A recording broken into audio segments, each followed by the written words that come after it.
How's it going, everybody? Stas here. So the stock market was pretty boring today. We had the S&P and the Dow and the NASDAQ 100 for that matter. All of them pretty much broke even, but the Russell did well. The small caps crushed it. Russell up over 1%. So in this video, we're going to break down some charts, my thoughts on the market, how I'm navigating the market, and a couple of stocks I'm looking at right now. So sit back, relax, take a sip of that good old coffee. Go down below, check out my Patreon if you guys want all my real-time buys, my sells, my call-outs, whether it's options moves I'm making, long-term investments I'm in, buying and researching, or if you want to see all my trades I'm making, all of those are on Patreon, linked right down below. So let's get right into it. Right here, we can see SPY, and quite honestly, nothing much has changed from our recent analysis, so I don't want to go too deep into this, but what we do see here is SPY is still in an ascending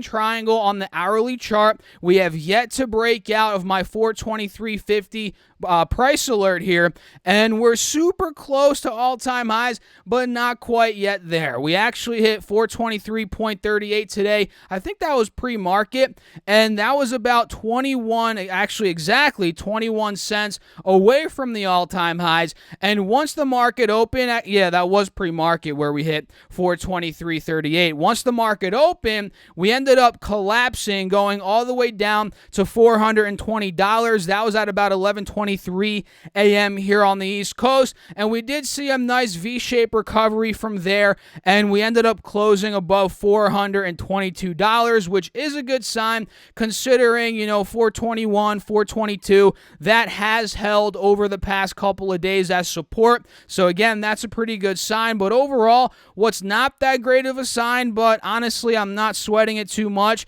is the fact that we closed under 422.90, 423. That was resistance yesterday and the trading day before that, and after market hours yesterday and pre-market today, right around 423. So that's not the best sign that we failed breaking out above that and closing above it. But again, I'm not sweating it. And for tomorrow, the rest of this week on SPY, at least for SPY, I'm looking to see if we break above 423 into that 423.50, 424 level to see if the ascending triangle ends up panning out. So it looks like the markets are waiting for the inflation data. That is what it comes down to, guys. That's what the markets are waiting for at this point. And we kind of talked about this on Sunday, right? And yesterday, how I feel like the markets, it's kind of like the calm before the storm, right? We have this big number coming out on Thursday for the May CPI number,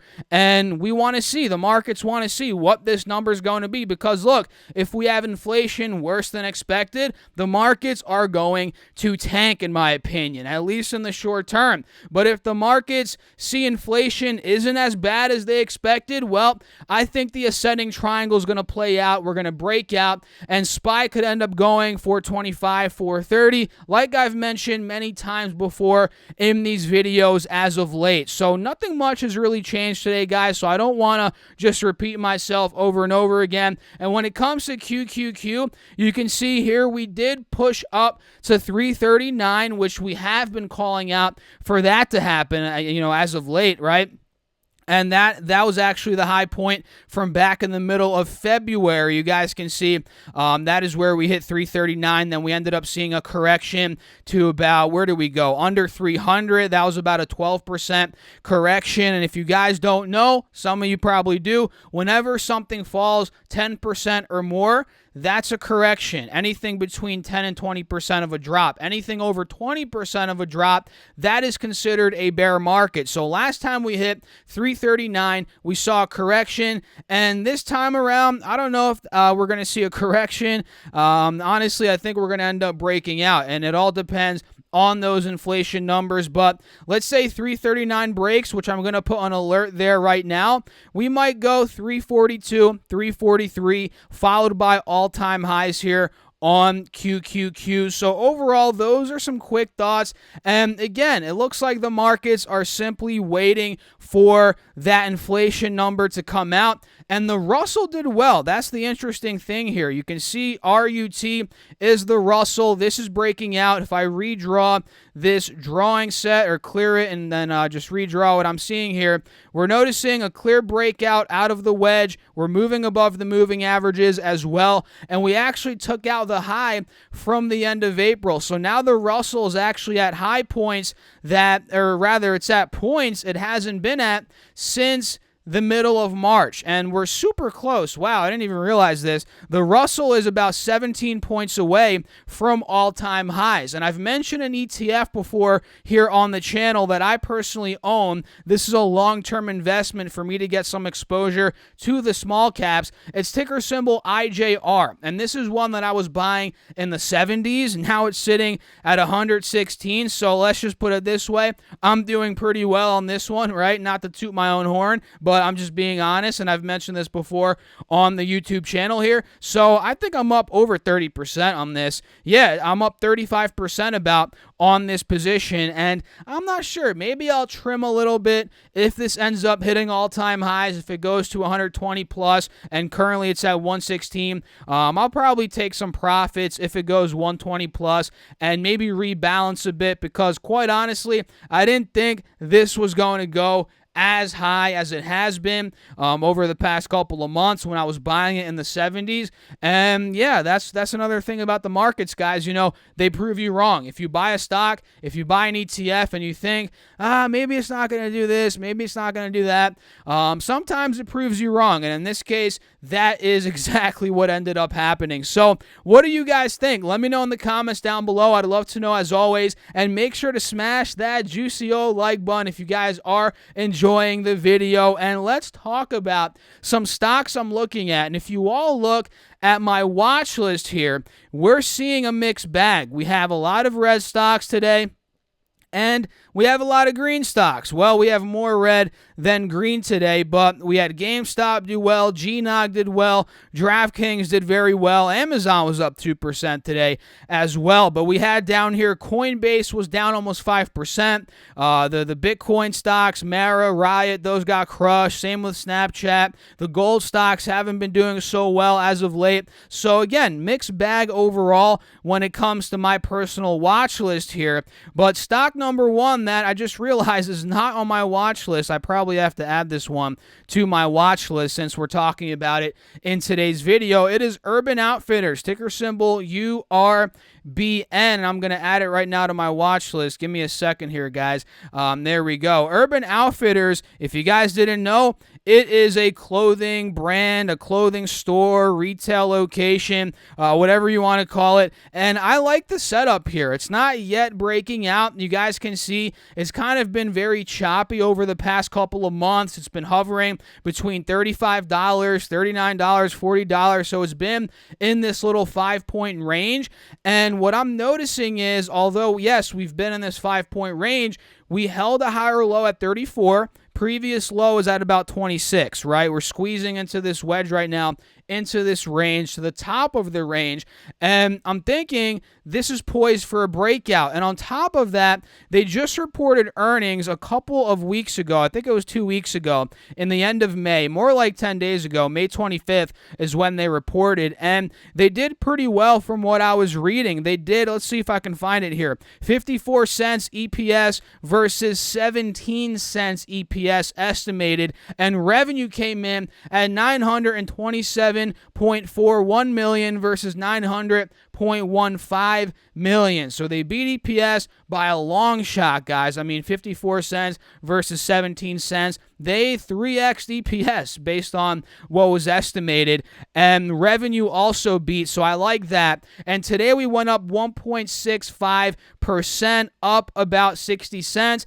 and we're really close to breaking out. So I'm going to put an alert at 39. Actually, I don't know, maybe 39.50 on this one. I want to catch it if it breaks above 40. I think that is going to be where we do end up getting a lot of momentum. So watch out for that. At that point, if we break 39.50, I'm thinking there's a good possibility we end up going to the high point from the middle of March. That was at about $41.95. You might as well call it $42 per share. And is that the all-time high? Let me double check. It might not be, guys. It's not. Okay, it's not the the all-time high. The all-time high was a couple of years ago from what I'm seeing here at $52.50 per share. So that's even better because that gives us as traders a clear-cut resistance to the upside above $42, and that is profit that we could end up making. So I'm thinking if we break 40, like I said, we go 42 in the very short term. That's about a 5-6% move.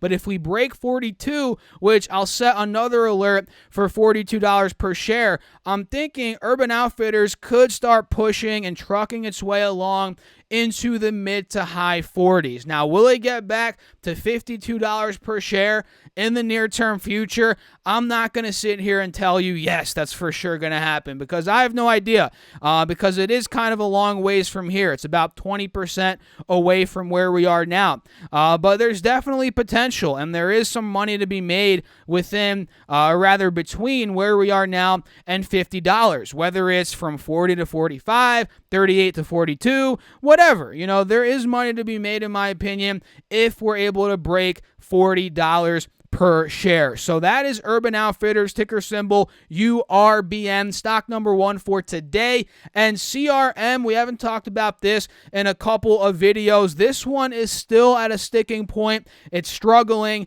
at $240 per share. That was resistance in the end of April, also a couple of days ago in the end of May, and now in the beginning of June, we're struggling there. And if I zoom in a bit on this 5-day, you guys can see, actually, no, you can't. Maybe on the hourly chart, you can see it. Yep, there you go. On the hourly chart, what is this pattern looking like? Let me see if you guys can see it.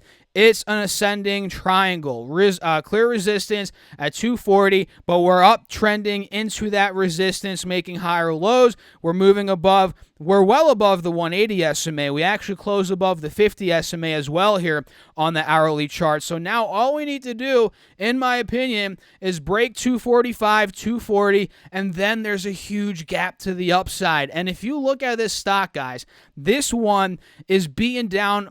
Not that bad. I mean, it's still up. If you look on the yearly chart, yes, it's still up from where it was last year. So if you bought last June, you're making money. I mean, it was $170 last June, and now we're at $230, so you'd still be up. But if we're looking at where it was last September, about 9 months ago, it was at $280. Now we're at $230. We're down about 20%. So this one's in a bear market, actually more like 17%. So it's not technically in a bear market, but we're super close to bear market status. We're digging our way out of the bear market status because we were in a bear market a couple of weeks ago when the stock was in the low 200s, but now we're climbing our way back, like I said.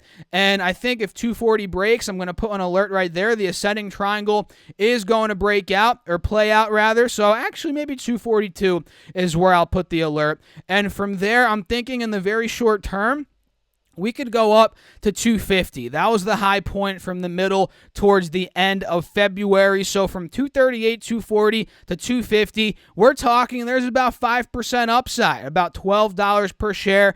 And honestly, I think, and I just realized I've been saying honestly like every freaking 2 minutes in this video, but that's something I always say, guys. A lot of my friends and family always say, Stas, you say honestly too much. And honestly, I said it again, I do say it too much. But overall, yeah, from 240 to 250, I'm seeing that very possible. And if 250 were to break up to 265, which was the high point from the middle of November, that is where I think it could also go. So CRM, I like it. It's beaten down compared to a lot of stocks. I mean, this one's way more beaten down than a lot of the tech stocks out there. So CRM, I'm watching it closely. And today, we had a very good day in the energy stocks. Oil did well. Let's see what crude oil did. I think it's above 70 now. Yep, it's above 70 a barrel, up 1.16% today.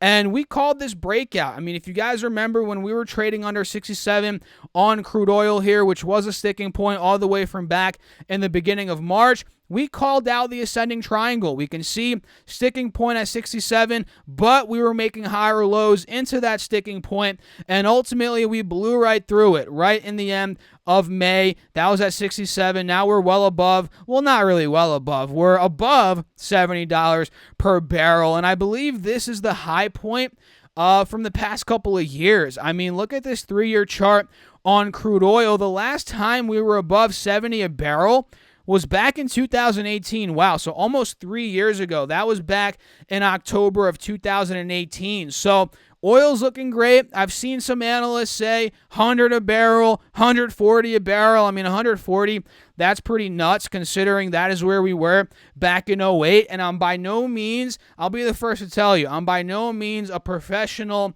when it comes to crude oil analysis, energy analysis. I mean, I do own energy stocks, but it's definitely a field that I could learn more about and educate myself more on. And that's the truth. I mean, if you see people out there claiming they're experts on everything, that's a crock of BS, guys. Come on. There's everybody out there needs to learn more about certain subjects, certain fields, certain things, even within the stock market. You know, if there's an investor out there that claims to know it all, if there's a trader out there that claims to know it all, run the opposite direction, because the truth is, you can always improve on your skills. Even if you're doing something for years on end every single day, there's always room for improvement. So for me, yes, I need to do more research on oil, energy. You know, I want to learn a lot more about chip stocks as well, although I do own AMD. I've done my research there. I just want to learn more about the industry, not necessarily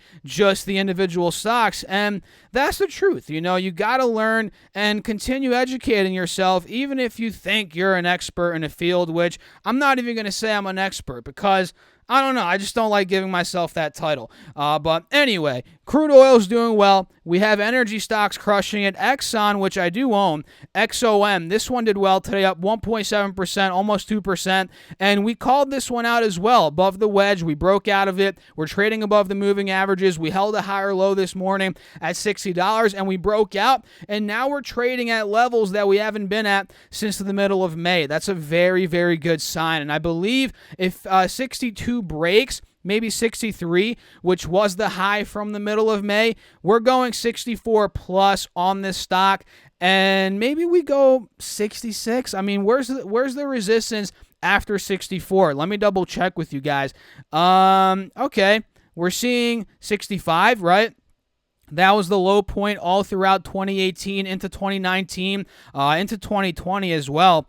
And you can see here on the 3-year chart, the 180 SMA resistance is right where we are right now. So I'm thinking this is a very pivotal spot for XOM.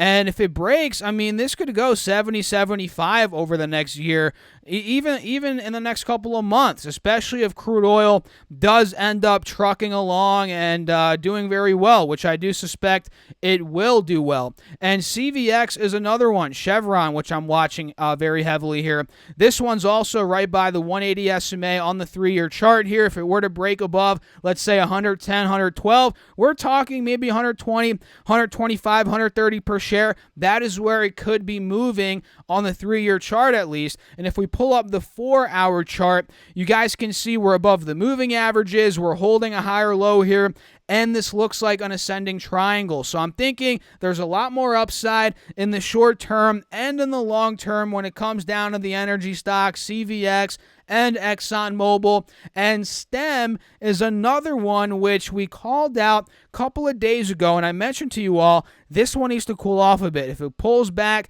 sees a nice pullback, we're going to maybe enter it, and we did exactly that today. I didn't enter it, but we saw the pullback down 9% on the day, and you guys can still see my alert from a couple of videos ago at $30, and this is a mark at or below alert, meaning if it goes under 30, I'll get alerted, and I might buy the dip, right? And we actually closed above 31 today, down 8.9%. Wow, that was actually a rough day on STEM. But then again, it got very overbought. So this was a pretty good pullback in my opinion. And I believe it's a potential entry. It really is. The closer it gets to 28 as well, right around this 50 moving average, I'm going to be very interested in this one. Ticker symbol STEM, because overall it's breaking out. It's above the moving averages. We're seeing a golden cross here. So yeah, watch out for that dip on STEM, maybe for a move back up to the mid-30s. 40s. That's kind of what I'm thinking right now.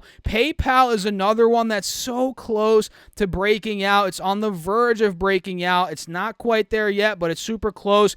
It's still under my 265 alert. We're trading at 263 right now. We went up 1% on the day, and I do believe if 265 breaks, we're going 280. That was the high point from the middle of April, also in the beginning of May a little bit. So don't be surprised if that were to happen. We fill that gap about 5-6% right there. And overall, the trend has been shifting slowly but surely. And now we're in a consolidation range the past couple of days. We just need to pick a direction. And I think we're picking up, but we haven't done that quite yet. And we have to wait and see. But one stock that did break out today, and I'm making some good old money on this one, guys, is DraftKings, ticker symbol DKNG. This went up another 3.3% today, and it finally broke out of the high points from the month of November through December and through January. That was at about $54, $50, $55. That was the resistance. And I mentioned to you all the past couple of videos, if DraftKings breaks 54, 55, it's off to the races. And I'm thinking it's going to go $60, $62 in the next couple of months, weeks, whenever it does end up happening. I think ultimately it does happen. And sure, it is overbought. Maybe we see a pullback, but the fact that we broke out, this is a sign of momentum. It's a very good sign. And you guys know, especially if you're in my Patreon, I've been buying this thing left and right. Not really as of late, because I built my position in the middle of May, early May, and I've kind of been holding since then. But I did buy a lot at 57. Well, not a lot at 57. I bought way more in the 40s, guys. So I initially bought at 57, got a lot more at 45, 44, 42, and now we're riding that thing all the way back up, and I feel like there's a lot more juice left in the rally. So overall, guys, that's it for the video. I hope you all enjoyed it. If you did, smash that like button, subscribe, let me know your thoughts down below in the comments, and don't forget, if you guys want to see my buys, my sells, my call outs